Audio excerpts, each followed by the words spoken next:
We're Hello. so glad you could join us for another edition of the Lipedema Ladies YouTube channel video interviews. And I keep finding inspiring women all over the place. And this lady in particular really makes me hungry every time I see her post because she always has these amazing recipes and photos of food she's created. You will find her on Instagram known as at Whole and Balanced Living, otherwise known as Nita Clewis. Nita, welcome. So glad to have you here today. Thank you so much, Brenda. I appreciate it. Anytime we can talk about lipedema and advocacy and connect our communities and get information out there, I am so excited for. I love what you've been doing with these series and having these lipedema roundtables with some of our mutual friends and allowing women to just connect in a community. And it's great that you're giving everybody a platform for this because our voices need to be heard. And it's nice that you're willing to cheer everybody on and hold that megaphone. It is my pleasure. And what I've noticed about you is your willingness to be generous. It's not just about your particular platform. You're constantly sharing and liking and connecting yourself. And that's just part of who you are. Let's talk about community for a minute before we get into your backstory. Yeah. Why is it that how did you find your community in lipedema, and why do you find yourself so inclined to like and share and promote? Well, my lipedema journey started, I had read a friend's blog back in about 2012. Her name's Molly. She's a photographer, so she blogs about her photography. And she had mentioned her health. When she brought up lipedema and I found out what it was, at that point, she recommended me to a Facebook group. And I think that's how a lot of us in this community, we connect. We find lipedema Facebook groups. And for me, it was Lipedema Sisters USA. It was one of the few groups back then, 2012, 2013, early social media age.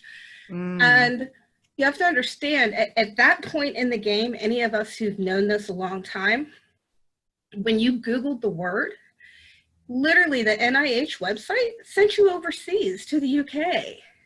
There was nothing here. There was literally nothing on the page. And if you go now, there's different articles and there's citations, but it was just literally, let's take you over to another country, give you the information there, and good luck, ladies. And literally that is what I walked into, just learning the name of this. So for me, that's where this passion comes from. I was already kind of a dots connector and one of those people that if I heard somebody needed something and I knew somebody else that could do that, I was putting those people together. That's just how I run. And so my intro into community started in these groups and these women who were literally just pouring their hearts out, showing pictures of their bodies and being vulnerable and being in this environment of supporting each other. So fast forward to Instagram today and YouTube and all these platforms where women can now go out and anybody with any chronic illness, disease, whatever it is, can go out and search a hashtag, just like going to the library or going to Google. And you can find your community and you can find your tribe and you can find people who have information and wisdom and a willingness to share it. And they're not out there to like be a predator to somebody or take advantage of them or, you know, sell you their expensive program. They genuinely just want to help other people in the struggle to lessen that learning curve. So for me, that's what community is all about. And that's, you know, that's why I'm so passionate about it, because the information wasn't there and the internet has changed that. Social media has changed that. Women who have been told their whole lives that this disease was helpless and hopeless are completely, their belief systems are changing because of social media. And I'm one of them. So it's, yeah, to me, Well, you're helping me out too. I mean, I am so old school. I used to think a hashtag was a pound sign, and right? you're, you know, I'm still learning. My passion is to tell these stories, and I am still finding my way on all the different platforms. But you've actually been so helpful to me. And I want to quote something you put on your blog, which really Yeah. touched my heart, and it made me mindful as I continue to do these interviews. Just because you know something, in your eagerness to share it with someone, honor the fact that A, it may not work for them or be right for them. Mhm. And don't assume that they didn't already try it for them and it didn't work. There's a sensitivity to the fragility of the psyche sometimes of a person that Yeah. has been through this. And I really appreciated you bringing that up. Does that come from a place of personal experience where someone was saying, oh, you should try this and you should try that, and how come you didn't do this? Well, and it is from personal experience, but it comes from even within the lipedema community. Okay, there are people who find what works for them, and they become so excited about it that they just want to go spread the gospel of whatever it is that's working for them.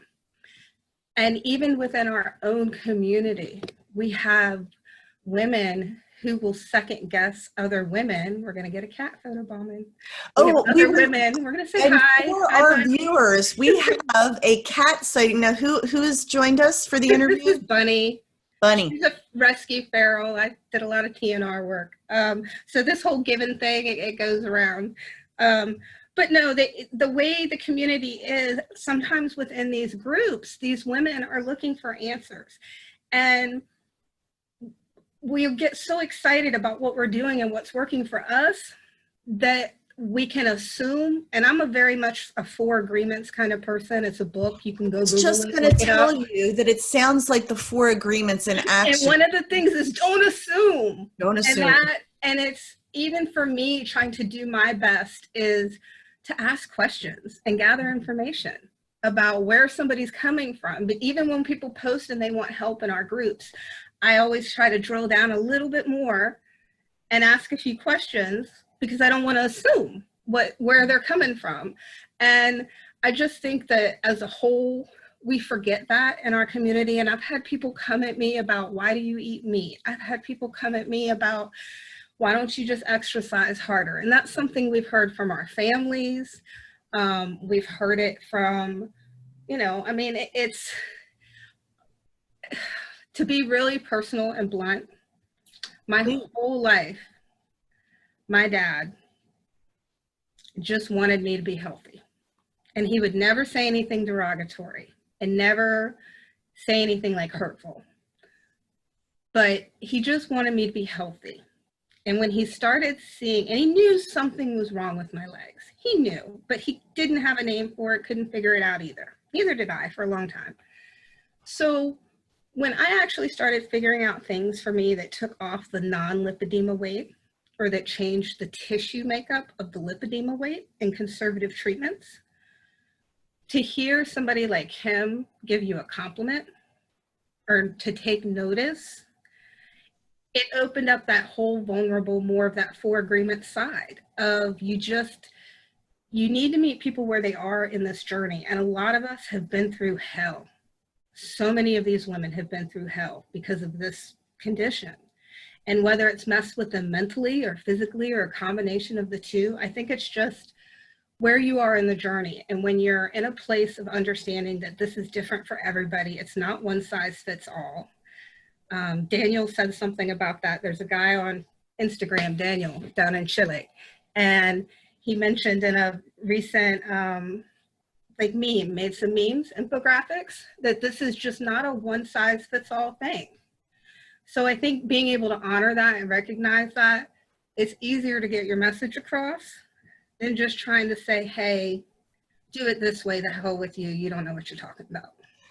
Oh, and that's that place of humility and being willing to learn. I feel like I've learned something new every time I talk to a different woman who is facing this condition, and I'm always humbled and inspired by their resilience. There was something You said on your website, it said, I always hoped for a way out of this fat suit.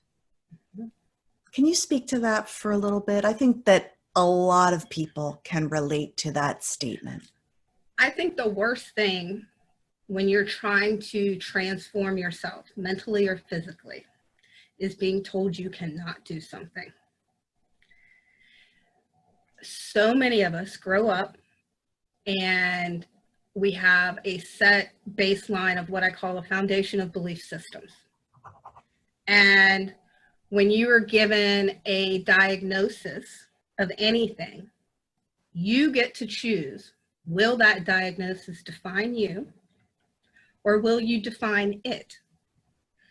And so being able to leave behind and get out of a fat suit comes from being told for decades that we can't do anything about this, that we can't change this tissue, that we can't break it down, that it has to be sucked out in liposuction, that it will get worse with hormones and life changes in women. We are told many, many limiting things about this condition. And I have believed since day one of even knowing something was wrong and being able to think maybe one day I'll have a name for it, and then actually finding out the name and being told, you're up the creek without a paddle. I was like, no, I don't agree with that. I don't believe in that. I believe that there is something to learn here and something to figure out and overcome.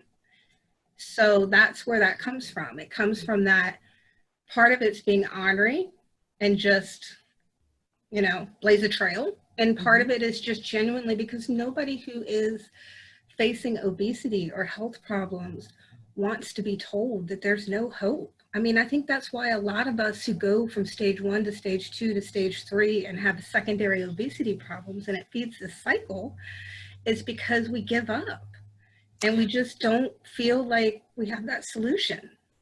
You also said women give up every day trying to figure it out. And I think part of our goal is to say, don't give up. Don't. Keep at it. Figure out what works for you. Yes, absolutely. Plan, do, review. Plan, do, review. The time is going to pass either way. Either way, the time will pass. And you decide everything you're facing, or what are you going to do? What are you going to do? Mm-hmm. Are you going to, put your feet in the ground and decide to do something about it? Or are you just going to roll over and be like, okay, breather, let me regroup and come back at it tomorrow? Either way, tomorrow's coming. If you're lucky, tomorrow's coming. That's a great attitude. And I want to talk about how you got there, but I want to do one quick exit into the darkness. You call it the darkness of misdiagnosis. Mm-hmm. Tell me about those years, because I think a lot of people can relate to that struggle. Well, when you have something going on and you don't know what it is, and I came across a prescription that was written for me, I think in 2010. It's on the Whole and Balanced Living Instagram, that my physician at that time wrote for me to go to a dietitian, being overweight. It is when you are dealing with professionals who are supposed to be there, who you say to them, look, here's my food diary. This is what I'm doing. And professionals don't believe you. They don't want to believe you. They have a set belief system of what they've been taught, and you can't explain it. They can't explain it. Then what happens is that fracture of your own belief system changes your self-worth.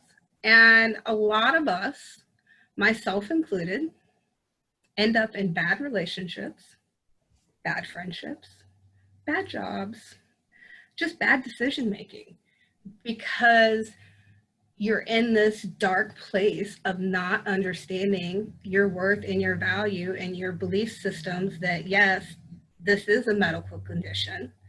Yes, it's not my fault. Yes, I still have control over it. Because the minute you tell somebody's not their fault, they're like, oh, okay, well, free pass. I can do whatever I want to do. And that's not the truth. We have to do so much to manage this. So the darkness really does come from that place of not being heard. And I mean, humanity, what do we want? We want to be heard. We want to be understood, accepted for what we are. And when you're walking around with that fat suit that you don't want to wear, that hurts your body, that feels out of place, it can shame you. It'll make you miss out on opportunities. In fact, I'm going to use this one moment. This is something special. I've not really shared this with anybody. I backed out of a friend's wedding because I didn't want to be a bridesmaid and have my lipedema limbs in those photos with her friends.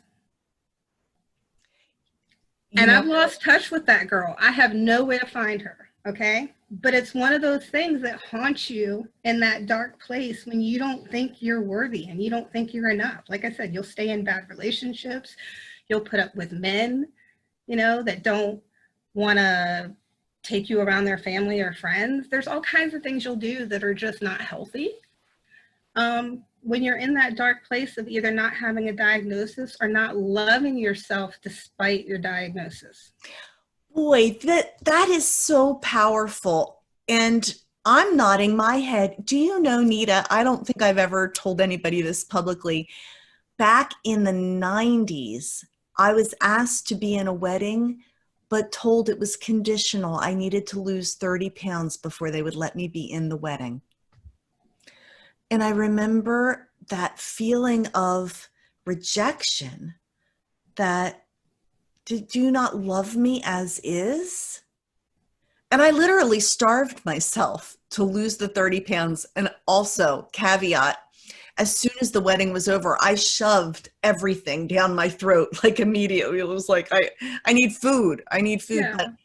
But that whole mental process of us letting how other people treat us assign us our own worth. Mm-hmm. That's a big one. It's huge. It's huge. And to be honest, many people don't know this. I have a background in domestic relations law. I was paralegal for over 20 years, divorcing people. So you see them at their worst. You know, when you're fighting about money, children, freedom, that's when the ugly comes out. And I can tell you that the majority of the people who walk through the door who get a divorce are because they enter into relationships that are based on this need scenario versus want. And they're not honoring their self-worth when they're in that dynamic. And then later down the road, it comes up and it comes out, and then they're not happy and they move on. So you are a tale of having gone through that tunnel, but come out the other side. So you find a friend who writes about lipedema, you sort of Google, you're sent across the pond. Literally across the pond. How did you finally get an actual clinical diagnosis and help? Okay, so fast forward all the way. Now at this time, I don't have health insurance. Let's put that on the table. Which in the United States, anybody watching this in the United States understands how much that's a pain in the butt subject right now. And right now I do have health insurance. So back then I didn't have any. So trying to even think about getting a diagnosis was like way over my head. And I basically focused at that point on what can I do conservatively? What can I do? What can I learn about this? So now you're going to fast forward up until I get health insurance and I start on this path and I'm like, where can I find a doctor? And ironies of ironies, what I call dots along the journey and the way things connect and weave in and out of your life. A girl was reading about lipedema. She lives about 25 minutes north of here from where I live. She found Whole and Balanced Living. She found me. We start messaging literally this time a year ago. And we're talking and she's like, oh, I'm going to go get a diagnosis. I'm looking at the doctors. Have you found a local doctor? And I said, no, I haven't yet. And she gives me the name of somebody who's 45 minutes away from us. and tells me, oh, he's not taking patients till August, but I don't think I can wait that long, or September. So she's going to go to her old doctor. And I'm like, I can wait that long. I'm fine. I will totally call this guy and get on his list. And that's literally what happened. It wasn't until August of 2019 that I was able to walk into an office and meet a man. Ironically, his name was David, same name as my dad's, and some other important Davids along the way. Wow. And walked into his office, and anybody who knows me knows how much I love music, and there was literally Johnny Cash posters and Elvis posters all over this guy's office, and I'm just going, I am home. And he's a general family doctor. Brenda, he's not even a specialist. And my mom went with me, and it was just all these years of validation just to be able to go, okay. And he brought somebody in, he was teaching, one of the residents, because they're right next to a hospital. And so I got to educate a few people that day. And he then started the process of getting me into a physical therapist who did manual lymphatic drainage. And we started the process of complete decongestive therapy because I have secondary edema going on because my lipedema had progressed. And despite my weight loss efforts of non-lipedema fat, and despite some eating modifications and plan, do, review, I still have a lot of fibrosis, fluid, and lipedema fat on my body that I'm working to break down, remove, whatever I've got to do so that I don't lose my mobility. Yeah. Well, I did note that you had lost over 100 pounds on the keto diet. Mm-hmm. That's what an accomplishment. Yeah. And I've been able to maintain it. It's not just, even with, I went through anybody who follows me on Instagram knows I had to go through a rabies series this spring, unfortunately. And during that rabies series and that bite that I had, I literally put on 48 pounds of fluid in 10 days. And the ER was losing their mind. They could not believe from the day I went in with the bite to 10 days later when they started the series that I had put on 48 pounds, because they have to calculate your rabies injections based on your weight. What was that particular trigger? Was it the stress of They think it was a combination of me not being able to self-treat like I normally would because of the bite, and being on that. I was on 2 antibiotics, which of course messed with my gut health and messed with everything. And plus the stuff you take to undo the antibiotics, right? Because you've got, you're a girl and you got to take care of girl health. So it's, it was literally a plethora of stuff my body is not used to. And it was very much, since I stopped the series, to now I'm down 24 of that 48. But now I can do what I did before. And it's amazing to me that within our community, how even without something like that, just a food intolerance can cause our weights to shift 10 to 20 pounds in 24 hours. My friend Cheryl Skolage told me the story about the scallop. She had a scallop and gained 5 pounds. And I don't have that particular intolerance, but I'm like, I'm swearing off scallops for the rest of my life, because who needs that? But that's exactly it. You have to, for me, I think they were concerned about the injections they were giving me too, for the rabies. But yes, I mean, you have to do this constant plan, do, review. With anything in life, that's just what you do. But with something, when you have a tissue disease, which we now have a biomarker for, which we now know is rooted back to lymphatic disorders. We're learning. You were on Dr. Roxon's webinar, weren't you? Whose webinar? Dr. Roxon did a webinar. No, but I was listening to Dr. Hurst. Talking about the biomarker, which links it to the lymphatic disorders, which, every bit of progress, we are on an ever emerging landscape of research. And there are some wonderful people that are committed to researching this condition and finding answers. And we're rooting them on while telling stories of people like you that are super inspiring. And Did you always cook so well? I have been cooking my whole life. It's the Italian family, um, truly. But my dad loved to cook too, Yeah. and he cooked even more than my mom. My mom will joke that, you know, you're such a better cook than me. But my grandmother cooked, and so between my grandmother here and my grandmother, and I call her my grandmother in North Carolina, this lady Elsie, between Elsie and Irene, they pretty much did everything from scratch, teach Well, you let me tell you, everything. your Instagram feed makes me hungry. There were some ribs that you posted the other day, and I'm like, Yesterday, yeah. and everybody wanted to know what sauce you had put on them. By the way, let me do my commercial I do in every interview. Yep. This is Nita's journey and what she's learned and what works for her. It's not one size fits all. We're not offering any medical advice or dietary advice. But if there's something that you can glean from this to help you along your way, to uplift your spirit and give you a boost, that's what we're all about. So, keto diet is really what has worked for you. Yeah, it's more of a keto, carnivore, intermittent fasting. The biggest thing for me on that journey, making that shift, even going low carb, was getting rid of sugar. So that for me was the big thing. And I knew from my history and my past too, that I also struggled with like emotional eating or using food as a comfort. So that was one of the things that once you start stripping things away, those behaviors come up and you start realizing it and you're like, oh, wait a minute, maybe I did do something. So for me, like that barbecue sauce everybody was asking about, that was just a combination of 2 different brands of sugar-free barbecue sauce. And I had mixed them. I wasn't really hankering on one. I liked the flavor more of another. So I just mixed them together and put them on.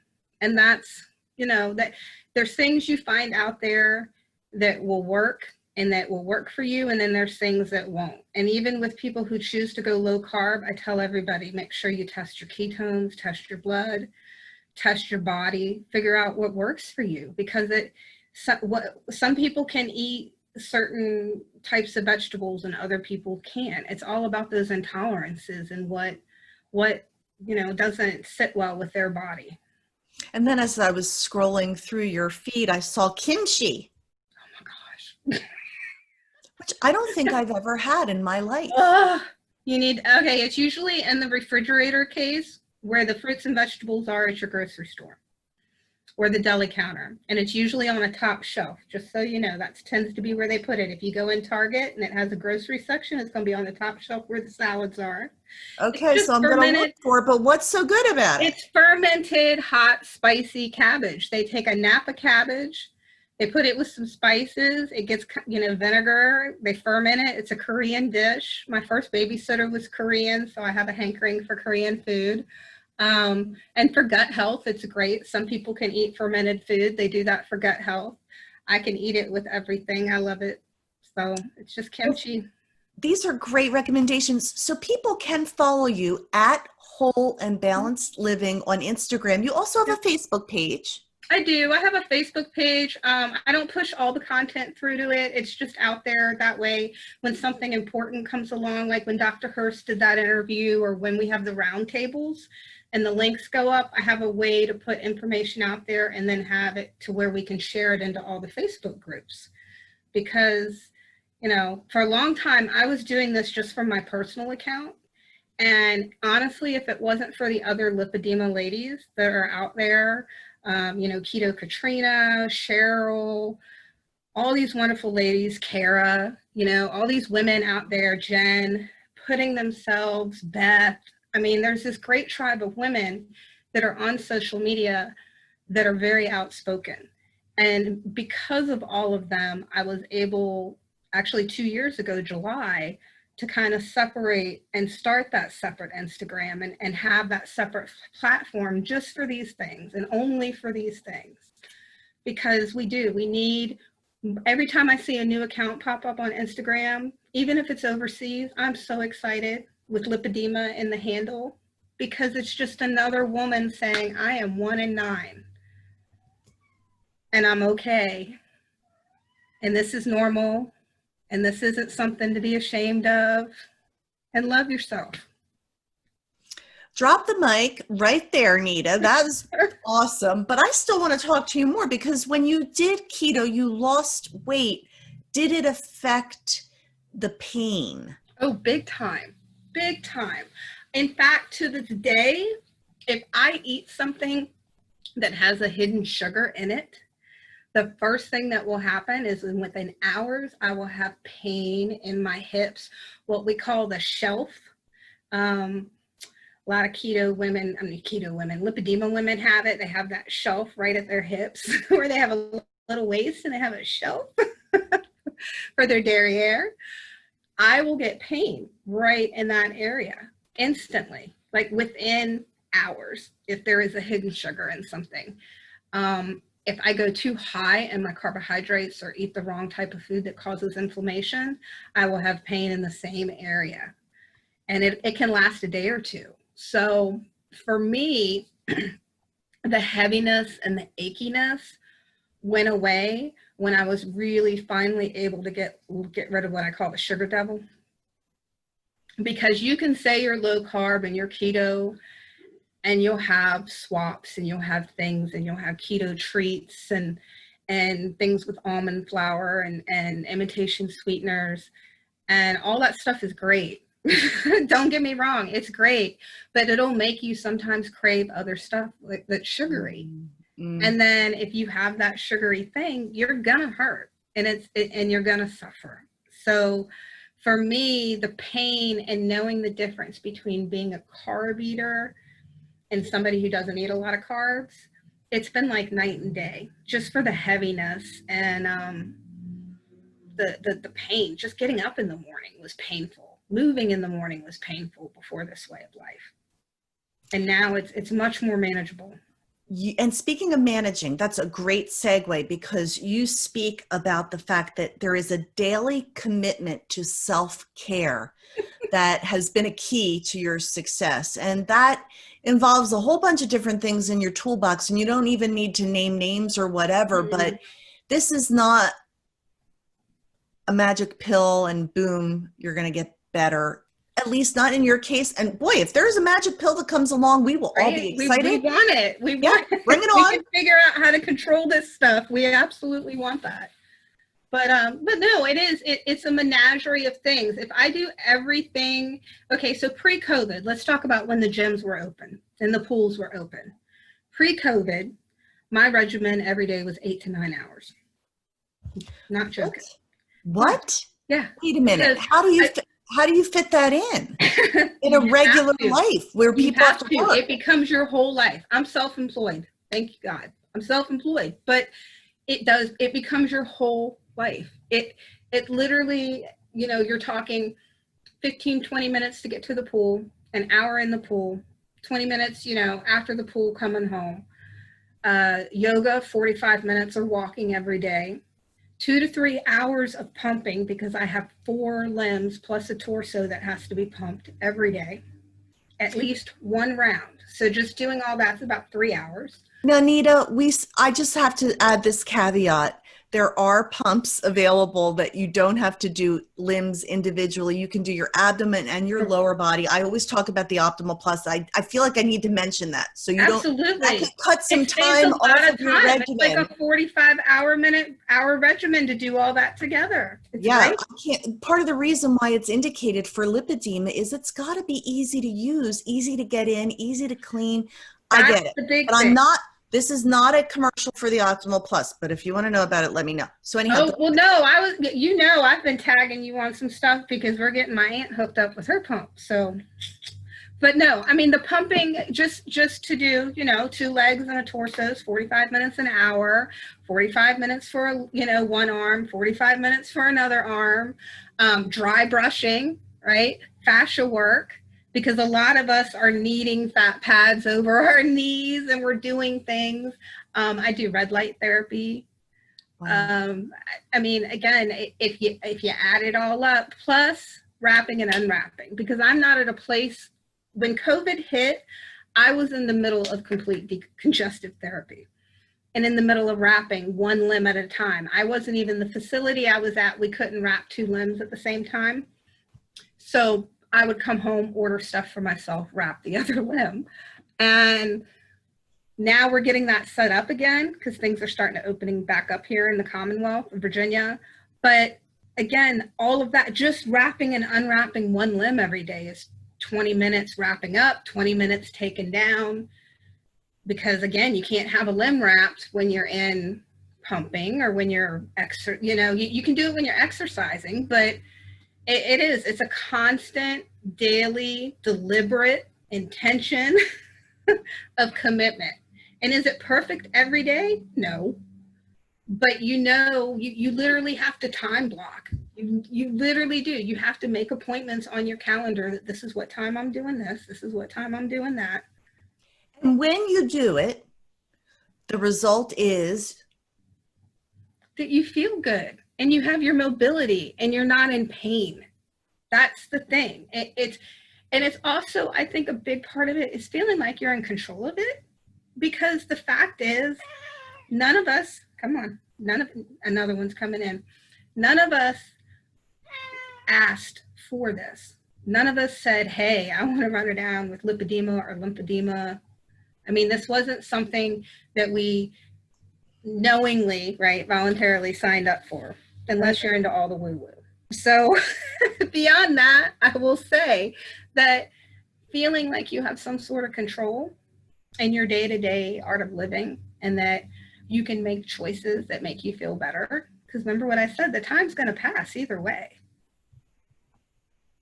So why not do something? You are really inspirational. I love that you are rubber meets the road too. While you are a wildly spiritual person, and I mean that with all due respect and honor, you are very practical, and you're taking practical steps to manage your lipedema. With time running out, I want you to take the platform and talk directly to the lipedema ladies out there who maybe are searching and need some hope, some guidance, some words of wisdom. What would you tell them, my friend? Well, more than anything, I would tell them just don't give up. No matter how many times somebody doesn't get you, doesn't understand you, dismisses you, judges you, don't give up. Don't allow other people's opinions and their belief systems and their way they operate in the world to change what you think is possible with whatever it is you're facing. That's number one. Number two, find your tribe. Find your community. I have a post about this in my lipedema highlights and on my page somewhere you roll down, and it says, go out there, get knowledgeable, find your tribe. Go follow the hashtags, all the lipedema hashtags all over the world. There's different spellings of it. Go in there and follow them. Find your tribe. Find the groups on Facebook. Not every group is going to be for you. Not every lipedema account is going to be there for you. But find your tribe and connect with them. And find the people out there who understand what you're going through and that will cheer you on and support you through it. Because honestly, community is what's going to make the difference in your mindset, your belief system, and how you get through this. And that's honestly, that's my advice. It's how you're going to find your doctors. It's how you're going to find hope. It's how you're going to stay on top of what's new and advancing. It's just find your tribe. I am so glad that I found you. I think you are a voice that needs to be heard and followed, and that you're going to uplift many. So thank you for your time today, Nita. Thanks, Miss Brenda. Kitty, say thank you to Smith agree. She's down here. I've been petting her. She's Bye, Kitty. ready to jump in. Thanks for being with us, Kitty guest stars. And if you know of someone whose story deserves to be told, I'd love to hear from you. Please send me an email. I'd love to do an interview with you, and stay connected with the wonderful women that are running these Instagram, Facebook, YouTube social groups, because there is hope and there is help. Amen. Bye, Nita. See ya. See ya.